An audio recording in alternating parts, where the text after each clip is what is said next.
5 erreurs à absolument éviter lors de sa première visite au Futuroscope, c'est ce que je vous partage dans cette vidéo, mais juste après l'intro.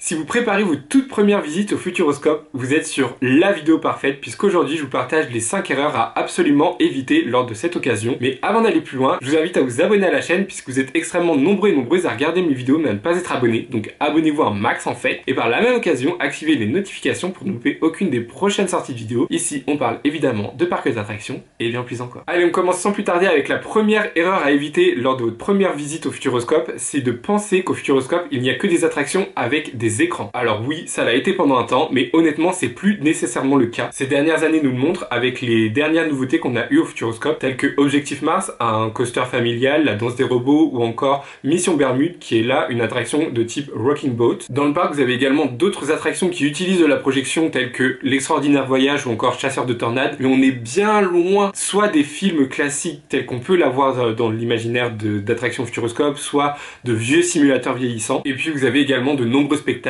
tels que Eclipse ou encore Illusio et un destin magique et évidemment la clé des songes. Donc comme vous pouvez le voir, vous avez de nombreuses attractions qui sortent du cliché du Futuroscope avec des attractions full écran, pas confortables, même si à l'heure actuelle il y a encore l'Avienne Dynamique, l'attraction d'Arthur en 4D, les lapins crétins ou des choses comme ça qui utilisent de l'écran qui sont des simulateurs un peu vieillissant où on voit que ça commence à dater un petit peu, mais c'est de plus en plus une exception par rapport à tout ce que le Futuroscope a su créer et innover ces dernières années. Donc selon moi, c'est vraiment une erreur de partir au Futuroscope ou de ne pas vouloir aller au Futuroscope parce que vous pensez qu'il y a que des écrans et que du coup les attractions sont nulles. Ça a totalement changé et ça va encore plus changer dans les années à venir. La deuxième erreur à ne surtout pas faire quand vous venez au Futuroscope, c'est de venir sans profiter de l'Aquascope qui est le parc aquatique du parc ouvert en 2024. Honnêtement, l'Aquascope c'est tellement une expérience absolument différente de tout ce qu'on peut connaître des parcs aquatiques que selon moi il faut vraiment que vous preniez du temps pendant votre séjour dans votre visite pour aller ne serait-ce que quelques heures à l'Aquascope parce que ça change tellement de ce qu'on peut connaître dans les parcs aquatiques. C'est vraiment génial. Donc honnêtement, je recommande vraiment d'y aller, surtout si c'est votre première visite. Ensuite, la troisième erreur, c'est de ne pas dormir sur place. Alors, disclaimer, je suis totalement conscient que dormir dans les hôtels du parc du Futuroscope, c'est un luxe et que pas tout le monde peut se le permettre et que ça coûte extrêmement cher. En tout cas, ça coûte beaucoup plus cher qu'une nuit dans un B&B ou dans un première classe qui sont des hôtels autour du parc. Mais je préfère le mettre également dans les erreurs à ne pas faire au Futuroscope puisque si c'est votre première visite et que si vous pouvez vous permettre, foncez dans les hôtels du Futuroscope et surtout à Station Cosmos qui est mon hôtel préféré du Futuroscope.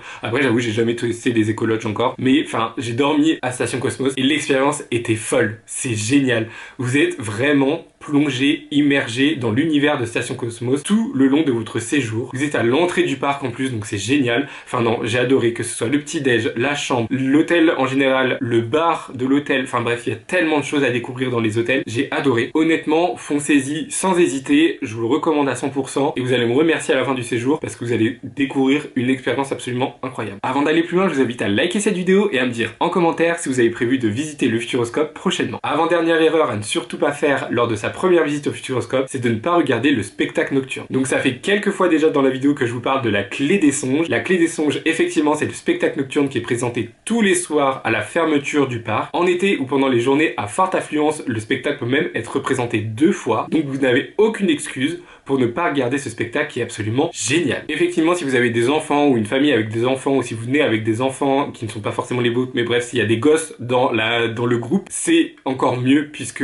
la thématique du rêve parle plus aux enfants ou aux âmes d'enfants, c'est-à-dire les grands adultes avec une âme d'enfant comme moi. Mais ça termine tellement bien la journée, vous terminez sur un spectacle nocturne absolument magnifique. Vous avez de la projection, vous avez des jets d'eau, vous avez des feux d'artifice, vous avez des effets de lumière. Non, franchement, c'est génial. Franchement, allez-y, foncez-y, c'est super bien, vous n'allez pas regretter. Et enfin, la dernière erreur à ne surtout pas faire lors de votre première visite au Futuroscope, c'est de ne pas regarder le calendrier d'ouverture du parc. J'aurais dû la mettre en premier tellement ça me paraît évident, mais j'ai déjà eu des retours de personnes qui se sont pointés à l'entrée du parc sans avoir regardé les horaires d'ouverture et les jours d'ouverture surtout, alors que le parc était fermé. Donc les gens avaient acheté des billets, ont fait le déplacement de je ne sais plus quelle ville où ils ont fait de la route, etc. Ils avaient réservé leur hôtel et le parc était fermé, guys. Donc en effet, le parc n'est pas ouvert toute l'année, il est ouvert certains jours, parfois que les mercredis et les week-ends, en fonction de la période dans l'année. Donc regardez bien le calendrier d'ouverture avec les jours d'ouverture, vous avez les horaires, vous avez également les horaires de l'Aquascope. Je pensais pas que ça soit possible